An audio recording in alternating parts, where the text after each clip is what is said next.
ఈ internal CC రోడ్లు పూర్తి చేసినాం. మీరున్నప్పుడు జరిగింది. నేను ఉన్నప్పుడే ఈవేళకి నేను మంజూరు చేసి కొంత పనులు చేసి ఆగిపోయిన పనులు కలిపి ఆగిపోయాయి. ఈవేళ రావులవలస రోడ్డు మీరు వెళ్ళండి ఒకసారి, ఇక్కడ దగ్గరలోనే ఉంది ఆ రావులవలస రోడ్డు. అంత పెద్ద గ్రామానికి నేను నిధులు మంజూరు చేశాను, ఏషియన్ బ్యాంక్ నిధులు. ఎక్కడ పనులు అక్కడే ఆగిపోయాయి, మరి జరగలేదు. ఇటువంటి ఎన్ని కోకోవాలలో 1, 2 అయితే నేను చెప్పగలను. ఎన్నో పనులు మధ్యలో ఆగిపోయాయి.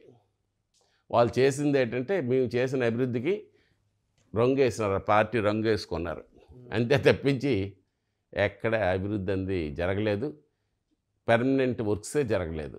కానీ ఇక్కడ ఈ వర్క్స్ జరగకపోవడానికి, ఇక్కడ ఎక్కడ ఈ ప్రాజెక్టులు అంటే మీరు స్టార్ట్ చేసిన ఎక్కడ ఆగిపోవడానికి రమణమూర్తి గారి మెతక వైఖరే దీనికి కారణం అనేది మీ క్యాడర్లో ఎక్కువగా వినిపిస్తున్నటువంటి విషయం. అంటే ఏవి ఆగిపోవడానికి? ఇప్పుడు మీరు స్టార్ట్ చేసారు కదా, అవి ఈ ప్రభుత్వం పూర్తి అంటే మీరు ప్రతిపక్షంలో ఉండి పూర్తి చేయించకపోవడానికి మీ మెతక వైఖరే కారణం. ప్రతిపక్షంలో పూర్తి చేయడం ఏంటంటే అడిగి వాళ్ళ చేత అడిగించి చేయించే దాంట్లో అధికార పార్టీ మీద ఒత్తిడి తీసుకొచ్చి బాధ్యత అమ్మా. ఇప్పుడు నేను రైతు చైతన్య యాత్రలు పెట్టాను, ఎన్నోసార్లు డైరెక్ట్గా వాళ్ళకి చెప్పడం జరిగింది. కానీ పూర్తి చేసుకోవాల్సిన బాధ్యత ఇక్కడ లోకల్ శాసనసభ్యుడికి ఉంది. బొంతు ఎత్తిపోతల పథకం కానీ, అతని ఊరి దగ్గర ఉండే ఉన్నత మండలం బ్రిడ్జి కానీ, ఇటువంటివి ఏవైతే ప్రాధాన్యత ఉన్నాయో అది గాడిద కుక్క పెద్దరకం లాగా ఉంటుంది. ఇప్పుడు కుక్క అది గాడిద పెద్దరకం చేసిందనుకో, అది అధికారం నుండి నీ నుండి చేయించుకోలేకపోతే అది అసమర్థత. ఈవేళ శాసనసభ్యుడు ఒకడు అధికారం ఒకటికి ఇచ్చి నువ్వు చేయలేదంటే నేను ఎత్తి చూపించగలను. ఈ ప్రభుత్వం తాలూకా ఏవైతే చర్యలు ఉన్నాయో ఇసుక మాఫియా గురించి ఎత్తి చూపించడం, వీటి మీద పోరాటాలు చేస్తాం. కానీ ఆ పోరాటాల ఫలితంగా చేయవలసిన బాధ్యత ప్రభుత్వానికి ఉంది. అది దున్నపోతు మీద నీరు వర్షం పడినట్టు వాళ్ళకి చలనం లేకపోతే ఎవడు మీద చేయలేం. ప్రభుత్వం ఉండి అధికారం నుండి చేయలేకపోతే అది మా అసమర్థత. ప్రశ్నించడంలో ఎక్కడ వెనకబడ్డారు రమణమూర్తి గారు అని చెప్పేసి మాట్లాడుకుంటారు, చాలా వార్తలు వస్తుంటాయి. బట్ అది దానికి అంటే అనుకున్నంత స్థాయిలో మీరు పోరాటం చేయగలిగారా అనేది? అనుకున్నంత స్థాయిలోనే పోరాటాలు చేసినాం అన్నిటి మీద. కానీ కొంతమంది అది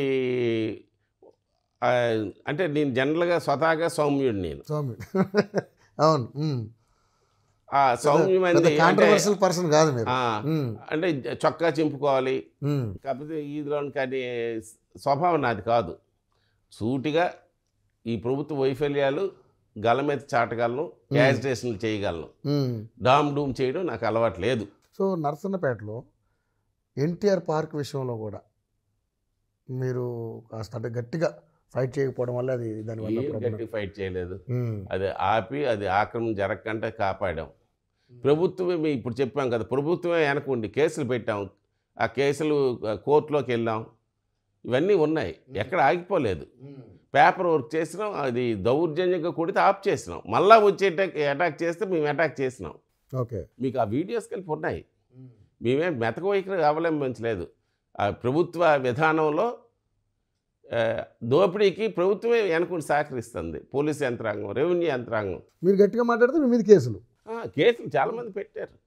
కేసులు తీరా మేము కేసులు పెడితే ఆ కేసుల మీద యాక్షన్ లేదు. మీరు దీని మీద ఈ అంశం మీద కేసులు పెడితే యాక్షన్ కూడా లేదు, యాక్షన్ లేదు. అలాగే కలెక్టర్కి ఇచ్చినాం, ఎంక్వైరీస్ అన్నారు, ఎక్కడ ఎంక్వైరీస్ అక్కడే ఉన్నాయి. అంటే పూర్తిగా అన్యాయానికే ఈ ప్రభుత్వం ఒడిగట్టింది. ఎక్కడ ప్రభుత్వ స్థలాలు ఉంటే దోసుకోవడం, ఓకే, మొత్తం అన్యాయక్రాంతమే, ఓటాలు పంచుకోవడం. ఇది ఈ నియోజకవర్గంలో జరిగే, ఈ రాష్ట్రంలో జరిగే పరిస్థితులు. సో నిజంగా చూసుకుంటే సార్, నిజంగా ఈ 5 ఏళ్లలో మరి వైసీపీ ప్రభుత్వం పెద్దగా ఏం చేయలేదని మీరు టీడీపీ కానీ ఎలిగేషన్ చేస్తున్నారు. టీడీపీ కాదు, ప్రజలకి అదే ఓకే, ప్రజలకు అర్థమైంది. మేము అపోజిషన్ పార్టీ చెప్తాం, ప్రజలకు అడగండి. నేను చెప్పిన ఇప్పుడు ఉదాహరణలు ఉన్నాయి, వెళ్ళండి అక్కడికి. బొంతు ఎత్తిపోతల పథకం గురించి వెళ్ళండి, కాకపోతే వంతుమండ బ్రిడ్జి గురించి వెళ్ళండి, నర్సన్నపేట పట్టణంలో ఉండే పార్క్ గురించి అడగండి, లేకపోతే రాజుల చెరువు గురించి అడగండి, ఏమిటో మీకు తెలుస్తుంది. సో జగన్మోహన్ రెడ్డి గారి ప్రభుత్వంలో చాలా రకాల పోర్టులు తీసుకొచ్చాం మేము అని చెప్పేసి చెప్తా ఉన్నారు.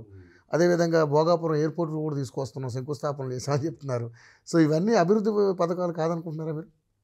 భోగాపురం ఎయిర్పోర్టు అది తెలుగుదేశం పార్టీ నారా చంద్రబాబు నాయుడు కళ. అది గ్రీన్ ఎయిర్పోర్ట్. దానికి ఆవేళ అశోక్ గజపతి రాజు గారు సెంట్రల్ మినిస్టర్గా ఉంటూ దాన్ని తేవడం, పనులు ప్రారంభించడానికి టెండర్లు కలిపి పిలిచారు. 4 సంవత్సరాలు ఆగి ఎన్నికల ముందు మళ్ళీ ఏదో కదిపారు. మీకు అక్కడ ఎయిర్పోర్ట్లు ఏం పనులు జరగడంలే. పోర్ట్ భావనపాడు పోర్ట్ ఉంది. భావనపాడు పోర్ట్ని తెలుగుదేశం హయాంలో అన్ని కార్యక్రమాలు చేస్తే కొన్నాళ్ళు ఆపి ఈవేళ భావనపాడు పేరు తీసి మూలపేట అన్నారు. అలాగని జరిగిన పనులు ఏమిటో మీకు తెలుసు స్పష్టంగా. ఏదో ఎన్నికల హడావుడిలే తప్పించి చేయాలని చిత్తశుద్ధి వాళ్ళకి లేదు, చేయించలేరు కలిపి. ఒక విజన్ లేదు వాళ్ళకి, పరిపాలన చేత కాదు.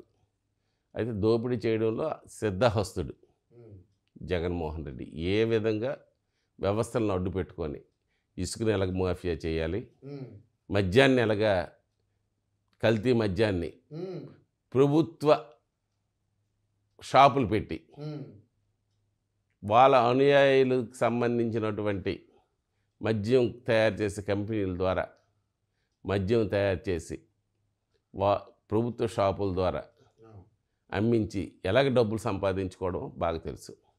ఈవేళ మనం ఒక పచూర కొట్టుకి, ఒక కిరాణా షాప్కి వెళ్తే ఆన్లైన్ బిల్ ఇస్తాడు, లేకపోతే ఫోన్పే ఉంటుంది. ఇవాళ మద్యం షాపుల్లో క్యాష్ లేదు, ఓన్లీ క్యాష్. ఎక్కడికి వెళ్ళినా కూడా ఆన్లైన్ ఉంది, పెట్రోల్ బంకులో కూడా ఆన్లైన్ ఉంది, కానీ అక్కడ మాత్రం ఓన్లీ క్యాష్. ఏంటి ఆ క్యాష్, కేవలం క్యాషే తీసుకోవడం వెనకాల ఏమైనా మతలబు ఉందంటారా? మతలబు అంటే అన్ అకౌంట్. అంటే వాడు అమ్మింది ₹1,00,000 సరుకు అమ్మినాడు అనుకోండి, గవర్నమెంట్ లెక్కల్లో ఒక ₹10,000, ₹11,000, ₹10,000 ఇవాళ సేల్స్ చూపిస్తాడు. మిగతాది అనాథరైడ్ అమౌంట్ వెళ్ళిపోద్ది. ₹11కి తయారైన మద్యం ఇవాళ ₹180, ₹160 అమ్ముతాడు కదా. మద్యం డబ్బులు ఎక్కడికి వెళ్తాయి? అంటే దోపిడీ. శాండ్ ఉంది, ఒక సరే ఉచిత ఇసుక విధానం నువ్వు తీసినావు, ఒక్కొక్క గవర్నమెంట్ ఫాల్స్ ఒక్కొక్కటి. మీరే తీసుకొచ్చారు కదండి ఆ విధానాన్ని. ఆ ఉచిత విధానాన్ని తీసేశారు. తీసేసిన తర్వాత ఇవాళ నువ్వు ఇసుక డబ్బులు రాయల్టీ తీసుకుంటామంటాను రిస్క్ మీద. కానీ దానికి ఒక ఆన్లైన్ పేమెంట్ ఉండాలి, కాకపోతే ఒక డీడీ ఉండాలి, అకౌంట్ ఫర్ అవ్వాలి కదా. ఎన్ని లోడ్లు వెళ్తున్నాయి, ఎంత డబ్బు వస్తుంది, అకౌంటబిలిటీ లేదు. అకౌంటబిలిటీ ఎక్కడ ఉంది చెప్పండి? వెళ్ళడం, వాడు ప్రైవేట్గా అమౌంట్ ఇచ్చుకోవడం, ఆ మెయిన్ అమౌంట్ తాడేపల్లికి వెళ్ళిపోతే బాటలు అని పేరుతోటి బాటట ఒక్కొక్క లారీకి అదనంగా మరొక ₹1,500 తీసుకుంటే లోకల్ అక్కడ ఉండే వాళ్ళ పార్టీ నాయకులకి, ఈ నియోజకవర్గ హెడ్ ఎవరు ఉంటారో వాళ్ళకి అది పంచుకోవడం. బాటలకైనా ఒక 1,500, 7,000 ఎంతో మామూలుగా దానికి అది ఛార్జెస్ ఉన్నాయి, నాకు వాటి మీద అవగాహన లేదు. అది లెక్క లేకుండా కట్టలు కట్టేసి అక్కడికి వెళ్ళిపోవడం తాడేపల్లికి.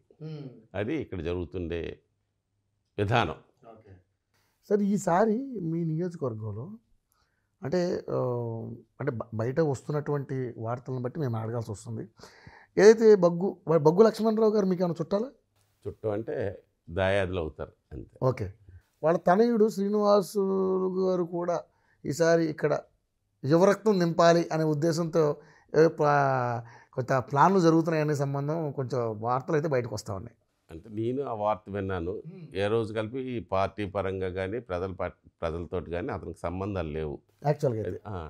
డాక్టర్గా బొగ్గు శ్రీనివాసరావు అంతే తప్పించి, డాక్టర్గా తప్పించి ఎటువంటి సేవా దృక్పథం కానీ కాకపోతే ప్రజలతో సంబంధాలు కానీ లేవు. సరే, ప్రయత్నించడంలో తప్పు లేదు, అందరికీ అవకాశం గురించి చూస్తారు.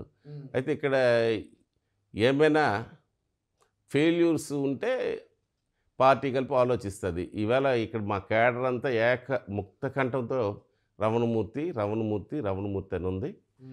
ఏ పార్టీ అయినా కార్యకర్తల్ని విస్మరించి ఎటువంటి నిర్ణయాలు తీసుకోలేదు, అది నాకు తెలుసు.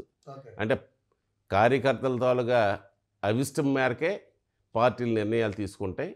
నాకు పూర్తి విశ్వాసం ఉంది, నాకు ఎటువంటి డౌట్ లేదు. రమణమూర్తి క్యాండిడేట్, రమణమూర్తి ఎమ్మెల్యే పక్కా రాసుకో. ఓకే. సో రావాలి నిజంగానే రమణమూర్తి గారు, ఎందుకంటే అందించిన సేవలు మళ్ళీ నియోజకవర్గ ప్రజలకి మళ్ళీ మీరు సేవలు అందించాలని కోరుకుంటే డెఫినెట్లీ అది సాధ్యమే. నిజంగా ఎందుకంటే మీరు చేపట్టినటువంటి అభివృద్ధి కార్యక్రమాలే తప్ప కొత్తగా ఈ నియోజకవర్గానికి జరిగినది ఏమి లేవని చెప్తా ఉన్నారు. సో సరే సార్, మీకు ఇవాళ సీట్ వచ్చింది, మీరు గెలిచారు, ఏంటి సార్ నెక్స్ట్ ఏం చేయబోతున్నారు మన నియోజకవర్గం, ఈ నియోజకవర్గానికి? అదే చెప్పాను కదా, ఏవైతే ప్రారంభించబడి ఆగిపోయినాయి మధ్యలో ఆగిపోయావు ఆ ప్రాజెక్ట్స్ పూర్తి చేయిస్తాను.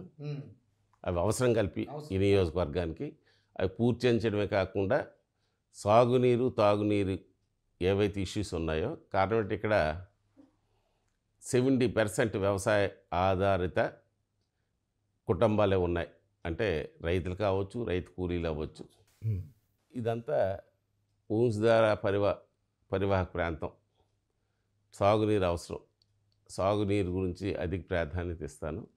ఇంకెక్కడైనా సాగునీరు సమస్య ఉంటే ఎత్తిపోతల పథకాల ద్వారా కలిపి మడపాము ఒక ఎత్తిపోతల పథకం మంజూరు చేసి మడపాము, దేవాది, పోతేవలస, గోపాలపేంట గ్రామాలకి, అలాగే లుకలాము ఆ ప్రాంతానికి ఒక ఎత్తిపోతల పథకం, కామేశ్వరపేట, లుకలాము, ముసురుగట్టు, కొత్త పోలవలస ఆ ప్రాంతానికి సాగునీరు సమస్యలు ఉన్నాయి. అవన్నీ ఐడెంటిఫై చేసి ఉన్నాను. వాటికి కలిపి సపరేట్గా సాగునీరు అందడానికి ఎత్తిపోతల పథకం ఉన్ని సిస్టాన్ని డెవలప్ చేయడం, చివరి భూమి వరకు వంశధార కాలువలు నీరు అందించే విధంగా వంశధార ప్రాజెక్టు పూర్తి చేయించడంలో కలిపి బాధ్యత చేపడుతుంది. నేను కలిపి ఓ బాధ్యుడిగా వ్యవహరిస్తాను. కారణం ఏంటంటే వంశధార ప్రాంతంలో 97,000 ఎకరాల వరకు 96-97,000 ఎకరాలు మా నియోజకవర్గంకి ఉంది. సో అంటే వంశధార నది కలిసిన నీటిలో సుమారు 40% మాతాల షేరే ఉంటుంది. మా నియోజకవర్గం ఉంటుంది. కుడి కెనాల్లో, వెడం కెనాల్లో 50% కానీ 40% మాదే ఉంటుంది. అందువల్ల వంశధార ప్రాజెక్టు పూర్తి చేయడం, చివరి భూములకు సాగునీరు అందించడానికి కృషి చేయడం, మధ్యలో నిలిచిపోయిన ఎత్తిపోతల పథకాలు కానీ ఇంకా ఏ స్కీమ్స్ ఉన్నాయో పూర్తి చేయడం, అలాగే నర్సన్నపేట రాజుల చెరువుని అభివృద్ధి చేయడం. అది మన ఇతను కలిపి వచ్చినాడు, ఎవరిది జగన్మోహన్ రెడ్డి వచ్చి ఏదో చేస్తామన్నాడు, చేయలేకపోయారు.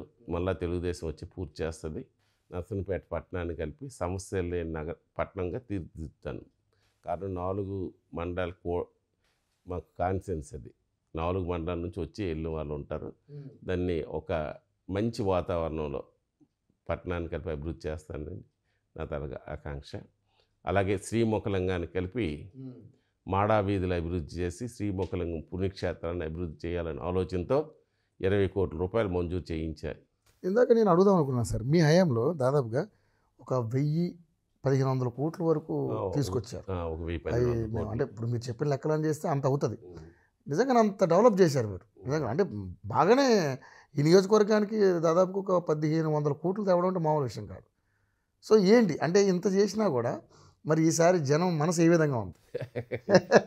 గెలిపిస్తారు అనుకుంటాను. ప్రజాస్వామ్యంలో ఓకే, ప్రజలు ఒక్కోసారి ఒక్కో రకం తీర్పిస్తారు. ఈసారి పాజిటివ్గా ఇస్తారు. రమణమూర్తి అంటే ఏమిటని తెలిసింది. రమణమూర్తి ఇచ్చిన 5 సంవత్సరాల్లో రమణమూర్తి ఏడ్ చేసినాడు. 15 సంవత్సరాలు కృష్ణదాస్కి అవకాశం ఇచ్చిన కృష్ణదాస్ ఏడ్ చేసినాడని ప్రజలు స్పష్టంగా తెలుసుకున్నారు. స్పష్టమైన తీర్పిస్తారు. కృష్ణదాసే కాకుండా వాళ్ళ అబ్బాయి గారు కూడా మళ్ళీ పాలిటిక్స్లోకి వచ్చే అవకాశం ఉంది, ఆయన సీటు కోసం కష్టపడుతున్నాడని చెప్పి కూడా వార్తలు వస్తూ ఉన్నాయి. అవి వాళ్ళ పార్టీ ఇష్యూ. తండ్రికి ఇస్తారో కొడుకుకి ఇస్తారో వాళ్ళ పార్టీ తల్లి ఎవరిచ్చినా ఎవరికి వచ్చినా వారు వన్ సైడ్. సరే, ఇక్కడ ముఖ్యంగా చూసుకుంటే టీడీపీకి సరైన బలం లేకనా, లేకపోతే టీడీపీకి ఒంటరిగా పోటీ చేసే దమ్ము లేకనా జనసేన సపోర్ట్ తీసుకోవడం ఏంటి అనేది జగన్మోహన్ రెడ్డి కావచ్చు, వాళ్ళ మంత్రులందరూ కూడా ఇష్టం వచ్చినట్టు మీ మీద చెలరేగిపోతూ ఉన్నారు. అటువంటి నాయకులకు మీ సమాధానం ఏంటి? ఏముందండి, ఈవేళ ఈ రాష్ట్రాన్ని రక్షించాలంటే ఎవరైతే జగన్మోహన్ రెడ్డి ఉన్నాడో జగన్మోహన్ రెడ్డికి వ్యతిరేకించిన అందరం కలిపి ఏకం కావాలి. ఈ రాష్ట్ర భవిష్యత్తులో దృష్టిలో పెట్టుకొని. कारण విడబడిపోయిన రాష్ట్రం, రాజధాని లేని రాష్ట్రం. ఈ రాష్ట్రాన్ని అభివృద్ధి చేయాలంటే ప్రతి ఒక్క అవకాశాన్ని అందిపుచ్చుకోవాలి. ప్రతి ఒక్క అవకాశాన్ని అందిపుచ్చుకోవాలంటే ఇవాళ జగన్మోహన్ రెడ్డి వ్యతిరేక పార్టీలు పవన్ కళ్యాణ్ గారు జనసేన కానీ తెలుగుదేశం కానీ కలిసి ప్రయాణం చేయవలసిన అవసరం ఉంది. దాంట్లో తక్కువ ఎక్కువ అని నేను అన్ను. కలిసి ప్రయాణం చేయాలి. గతంలో కలిపి ఓట్లు చీల్చడం వలన నాకు తెలిసి ఒక 30-40 స్థానాల్లో తెలుగుదేశం పార్టీ దగ్గరలో మిస్ అయింది. ఆ ఓట్లు చీలికంది లేకుండా నివారించాలంటే కలిసి వెళ్ళాలి, తప్పదు.